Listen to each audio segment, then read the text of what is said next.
The woman who jumped off the Hollywood sign. This lady above me was Peg Entwistle, originally born in 1908 in Wales, and she, like a lot of people, had aspirations to make it big in Hollywood.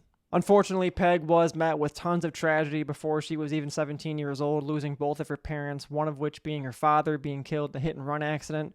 Her father's name was Robert. He was killed in New York City. She then went to go on to live with his brother Harold in Los Angeles. Peg had a lot of good success on Broadway in the 1920s, whether it be Boston or New York City, before going to LA in 1927 with hopes and dreams of being someone bigger. Much like a lot of folks that move to Hollywood and try to become an actor or an actress, she struggled mightily to get any sort of significant roles, but she was able to land one in 13 Women, where she played the role of Hazel Cousins. But 5 years into her Hollywood stay in 1932, September 16th to be exact, Peg made a decision that would ultimately cost her her life. So September 16th of 1932 comes, and Peg Entwistle climbs a workman's ladder in the Hollywoodland sign, the H in the Hollywoodland sign to be exact, and she unfortunately would jump off and take her own life.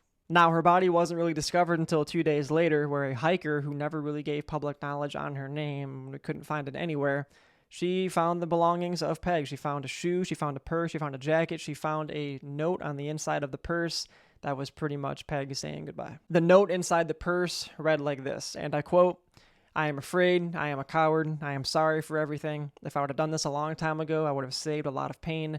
P.E." As in, obviously, Peg Entwistle. It was then the hiker would look down Mount Lee, the little area before the Hollywood sign, obviously, and would make the grim discovery that, yes, there was a deceased body there, and unfortunately it was Peg Entwistle. After that, the hiker would report all belongings and findings to LA police. LA police would reach out to Peg's uncle Harold, who also worked in theater, and he would unfortunately confirm that that was indeed his niece, Peg Entwistle. Her uncle Harold did say he had suspicion of Peg's whereabouts because 2 days before he found the discovery of Peg's body, unfortunately, she had said that she was going to go to a drugstore and meet some friends, and she never came back. The official coroner's report would say that she had multiple fractures of the pelvis as well as consistent internal injuries due to her falling from such a high distance. There have been reports over the years that if you hike near the Hollywood sign at nighttime, you could actually smell the perfume that Peg used to wear as well as hear some noises being made by a female, which, take that for what it's worth. Peg Entwistle was never alive to see the success of her role as Hazel Cousins in 13 Women,